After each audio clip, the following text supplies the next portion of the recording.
E aí, gente, tudo bem com vocês? Sejam bem-vindos de volta a mais um vídeo aqui do canal. E no vídeo de hoje eu vim gravar pra vocês o que eu li nos meses de janeiro e fevereiro. Espero muito que vocês gostem. E antes do vídeo começar, já peço pra vocês me seguirem lá no Instagram, curtir e comentar nesse vídeo. Se não for inscrito, se inscreve. E se for comprar qualquer coisa na Amazon, utilize o meu link de associado que tá no bloco de informações. Dessa forma, você contribui aqui pro canal, porque eu ganho uma pequena comissão em cima da sua compra e você não paga nada mais por isso. E é isso, vamos começar. O ano iniciou comigo tentando sair da ressaca literária. Eu entrei numa ressaca literária no final de 2022. Logo depois de eu sair de uma ressaca literária, foi assim, uma tristeza. Então eu tava tentando, assim, não afundar na ressaca literária, sabe? Eu tava ali no início dela, falei, não, eu preciso de alguma coisa que vai me garantir a certeza de que eu vou gostar. Então eu corri pra ele, Rick Riordan. Eu comecei o ano lendo O Herói Perdido, né, que é o primeiro livro da série dos Heróis do Olimpo, que é ali sequência da série de Percy Jackson. E assim, o que acontece? Como todo mundo falava pra mim que era uma sequência, eu tava esperando logo de cara a gente ter o Percy aqui como protagonista, mas aqui é bem diferente. Esse primeiro livro aqui, a gente já começa com a história contada do ponto de vista do Jason, da Piper e do Léo. E o Percy, ele não aparece nesse livro aqui, né? A gente vê a Annabeth, entrando em contato com esses três personagens novos. E a gente sabe que o Percy sumiu. Ninguém sabe o que aconteceu com ele. Então a Annabeth tá procurando por ele. E ninguém tem nem a mínima ideia do que aconteceu. Então a gente tem o Jason aqui. O Jason, ele acorda num ônibus escolar ao lado da Piper e do Léo, e ele não tem memória alguma sobre aqueles dois, mas aqueles dois parecem conhecer ele muito bem. O Léo seria ele o melhor amigo do Jason e a Piper seria a namorada dele, então eles são dessa escola aí. Eles, entre aspas, se conhecem, mas o Jason não tem memória alguma. Até que por fim, um ser mitológico grego, que eu não vou me lembrar qual, pega e ataca eles. Daí o Jason pega e tira uma moeda que vira uma espada dentro do bolso do casaco dele. E aí ele percebe que ele é muito bom de luta, mas ele não sabe como que ele aprendeu aquilo. E enfim, a partir daí a gente tem o desdobramento das histórias. Eles três descobrem que são semideuses e eles vão pro acampamento meio sangue. E a Annabeth continua ali na procura, né, pelo Percy.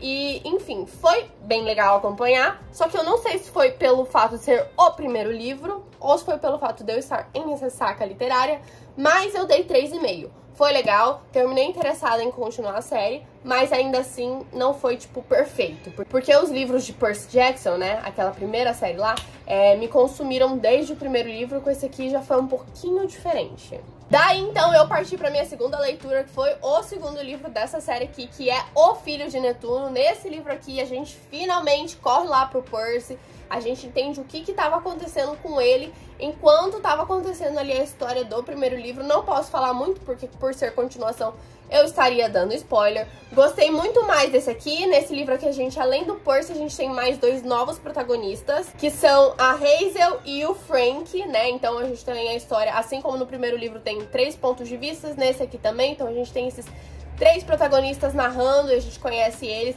Eu gostei muito mais desse segundo livro, gostei mais dos protagonistas desse segundo livro aqui. Achei eles mais misteriosos, as histórias que envolvem eles são um pouquinho mais empolgantes, deixam você mais estimulado e mais curioso pra continuar lendo e tentar entender qual é desses personagens.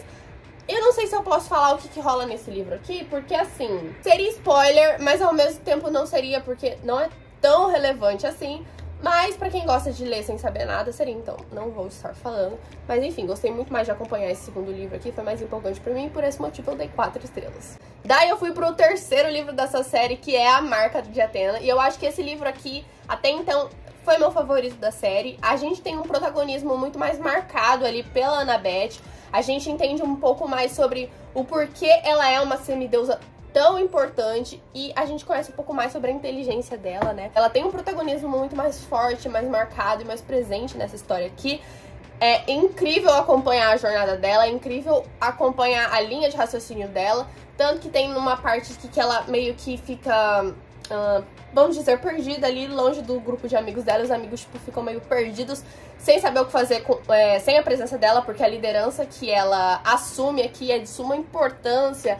Ela é meio que o elo que reúne ali esse grupo e tudo mais. Então, enfim, foi muito empolgante acompanhar essa história, foi muito legal ver um pouco mais a história contada do ponto de vista da Annabeth, que também narra a história. Então, enfim, foi muito, muito legal. Daí eu li o quarto livro da série, que é A Casa de Hades. Esse livro aqui, ele foi empolgante do início ao fim. Não teve, assim, aquelas cenas paradas. Justamente por ser um quarto livro de uma série, ele não tem aquele livro de... não é aquela parte de livro de transição, sabe? Ele tem ação do início ao fim, então os personagens aqui, eles estão em lugares diferentes, vamos dizer assim, né? Porque, na verdade, eu não expliquei o que aconteceu no meio desse rolê aqui. Mas a verdade é que se você ler o primeiro livro, você já saca, né? Então, ali tem uma nova profecia e tudo mais, envolvendo esses semideuses. E, enfim, foi muito legal acompanhar esse livro. Os personagens que aparecem aqui são muito empolgantes, os pontos de vista narrados aqui, porque o autor, ele vai alternando durante os livros. Então, tem livro que o Percy narra, tem livro que ele não narra, tem livro que o Jason narra, tem livro que o Jason não narra. Então, enfim, adorei os pontos de vista que o autor escolheu pra narrar nessa história aqui. Foi empolgante do início ao fim, como eu falei, e foi muito, muito bom. Eu dei 4,5. E ainda em janeiro, eu peguei pra ler Vox, esse livro aqui que tava há um bom tempo na minha estante. Há muito tempo pra eu ler, só que ele é um livro diferente dos livros que eu costumo ler, só que era exatamente isso que eu tava procurando, sabe? Eu tava cansada da mesmice, precisava de uma coisa diferente. Então eu recorri a Vox. Vox é uma distopia que se passa nos Estados Unidos, em um ano em que as mulheres perderam tudo o que elas tinham conquistado por direito. Então, elas não trabalham mais, o que elas aprendem na escola passou a ser mais sobre economia doméstica, matemática básica, enquanto os homens aprendem as coisas que seriam mais relevantes para o mercado de trabalho, mas eles também passam por um processo ali de alienação. Então pegam-se ali as crianças, adolescentes da escola e eles ensinam que a sociedade funciona daquele jeito, porque é o correto, porque é assim, porque é assado. Os homens são os únicos que ocupam posição de poder ali. Então aí a gente tem a nossa protagonista, que ela era uma doutora, mas foi retirada ali do cargo dela depois que aconteceu tudo isso. A gente tem muito sobre trama política aqui, principalmente, mas é muito bacana acompanhar a ideia de que você deve usufruir do seu poder de escolha. Então, nós mulheres conseguimos o direito ao voto por um motivo e nós devemos utilizar esse poder, sabe? Então aqui a nossa protagonista, ela relembra algumas situações do passado, que ela tinha uma amiga, que era uma amiga que se posicionava, que lutava pelos direitos dela, e a amiga falava, você não vai votar? E ela tipo, ai, não. Então, tipo assim, ela não votou, assim como milhares de outras mulheres, mas elas tiveram que lidar com as consequências desses atos. Então elas não votaram, outras pessoas escolheram por elas, mas elas tiveram que lidar com essa escolha também, então agora elas estão no local que elas estão. E o principal dessa história aqui, as mulheres agora elas têm contadores no pulso. Elas só podem falar 100 palavras por dia. Se elas falam uma palavra a mais, elas tomam um choque, e a cada palavra a mais, a carga do choque vai aumentando. E eles não fazem distinção de idade, não. Então ela é mãe de uma criança que, enfim, ela teve que ensinar a criança a não falar mais de 100 palavras, então é muito triste. Enquanto ela tem outros 3 filhos e o marido em casa que podem falar o que eles bem entendem, então, enfim. E daí um dia a doutora Jean, ela é solicitada para fazer um trabalho pro governo. Em troca, eles retiram essa pulseira dela e, enfim, a partir daí ela começa a descobrir as tramas ali por trás e tudo mais. E aí ela, né, está ocupando uma posição onde ela pode lutar pra mudar isso. E assim, a premissa desse livro, ela é muito boa, mas o livro deixa muito a desejar, porque em dado momento o livro se torna sobre o caso que ela tá tendo. O final é muito, tipo assim, corrido, parece que a autora tava com preguiça de escrever um final. Eu nem entendi direito o que aconteceu, mas aí tem um personagem que morre que eu fiquei tipo assim, é tudo descrito na maior correria.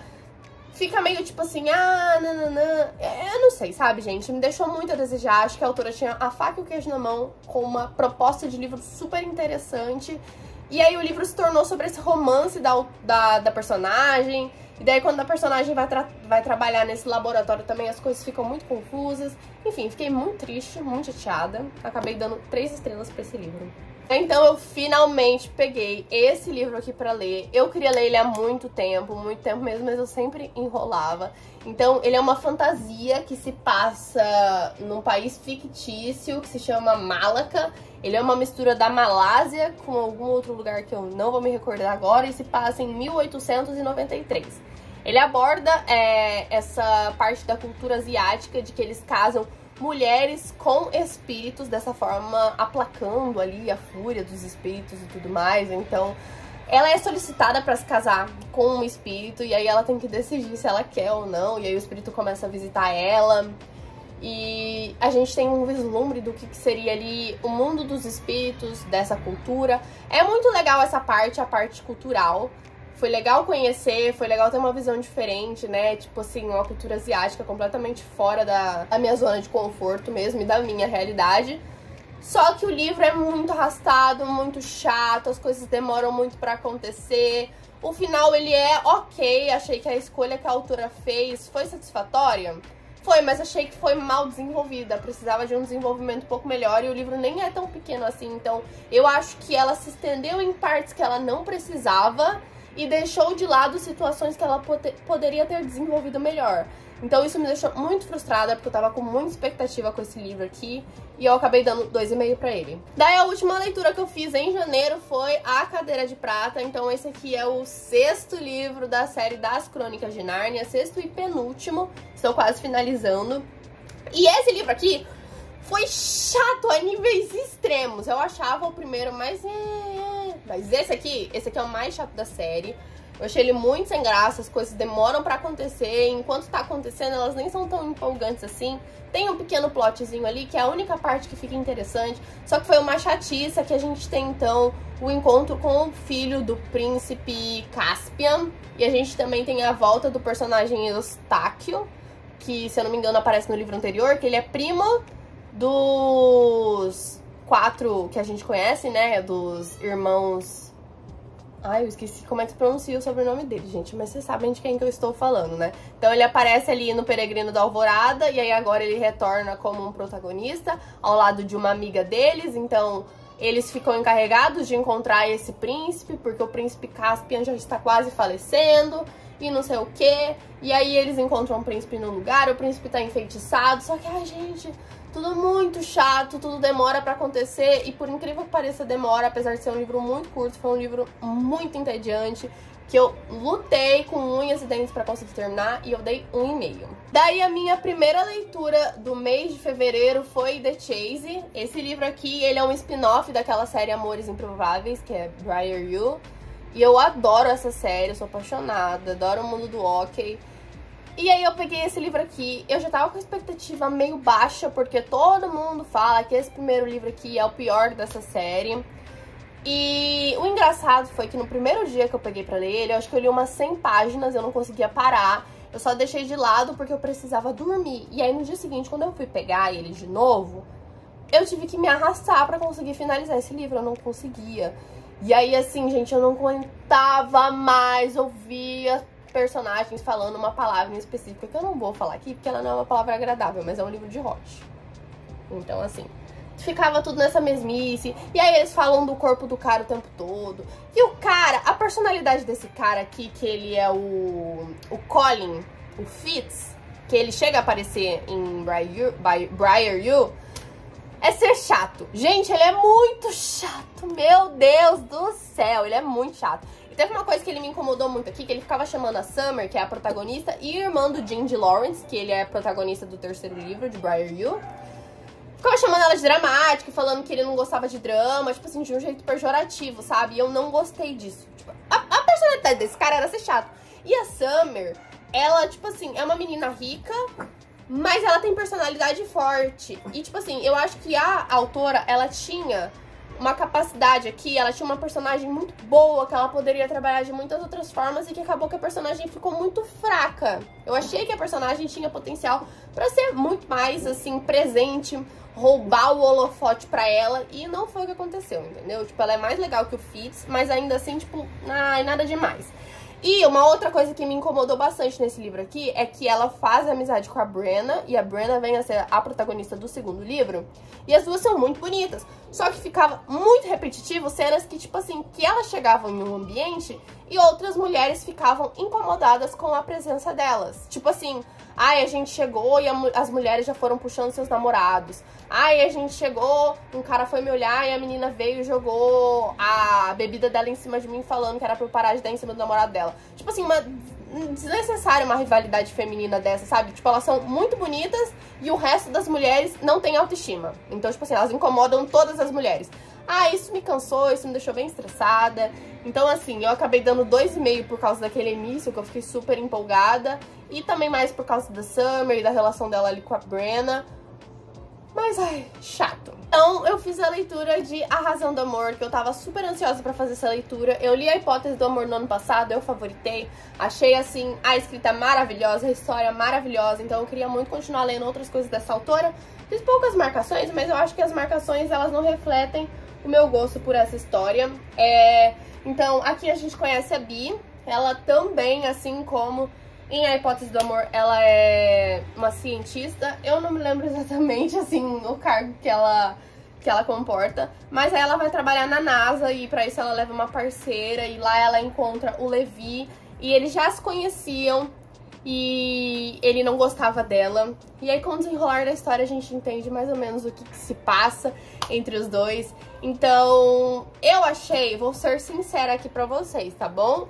Eu acho que os dois livros são muito parecidos, muito mesmo. Tem exatamente a mesma vibe, exatamente o mesmo estilo de personagens. Só que não é algo que me incomoda, porque eu gostei muito. Eu gostei muito da escrita dessa autora, eu gostei muito das duas histórias. Então, assim, você coloca na sua mente aí que você vai encontrar a mesma coisa entre os dois livros. Tipo assim, você não vai encontrar nada muito diferente. O que eu gosto aqui é o ambiente que é diferenciado. A gente tem um ambiente ali com cientistas e tudo mais, isso é muito, muito bacana de acompanhar, mas nada muito inovador. Então, tipo assim, só que isso não me incomoda. Se te incomoda, não é um livro pra você. Eu gostei muito. Se você perguntar pra mim, você gostou de qual dos dois mais? Eu não sei dizer. De verdade, eu gostei muito dos dois casais, eu gostei muito dos dois protagonistas, dos dois livros, no caso, né, como personagens individuais. Gostei muito das histórias em paralelo que vão acontecendo ali, né? Então, nesse livro aqui, a Bee, ela tem um Twitter que se chama O que Maria Curry Faria, se eu não me engano, é isso. É isso mesmo. E aí, ela twitta lá, tipo, de forma anônima. E as mulheres, tipo assim, do ambiente científico comentam com ela e tudo mais. É super, super legal. Mas uma coisa é fato, no primeiro livro eu acho os personagens secundários muito mais legais do que nesse segundo livro aqui. Tanto a amiga dela, né, que ocupa ali, que é a menina que ela leva junto pra NASA, e outros personagens assim, tipo, eu achei eles meio sem graças. Gostei muito mais dos personagens secundários do primeiro livro, achei que eles são muito mais divertidos e mais legais de acompanhar. Mas, falando do casal protagonista da história, acho que as duas histórias são muito, muito boas. E daí eu dei 4,5 pra esse livro e também favoritei. Bom, gente, essas foram as leituras que eu realizei nos primeiros 2 meses aí do ano. No segundo mês, realmente, eu só consegui ler 3 coisas porque eu viajei. E aí isso me atrapalhou um pouco, mas mesmo assim as leituras que eu realizei foram muito legais. Espero muito que vocês tenham gostado do vídeo. Não se esqueça de me seguir no Instagram, de curtir e comentar nesse vídeo pra poder me ajudar no engajamento. Se você é novo por aqui, por favor, considere se inscrever. E se for comprar qualquer coisa na Amazon, utilize meu link de associado que tá na bio. E é isso, um beijão e a gente se vê no próximo vídeo.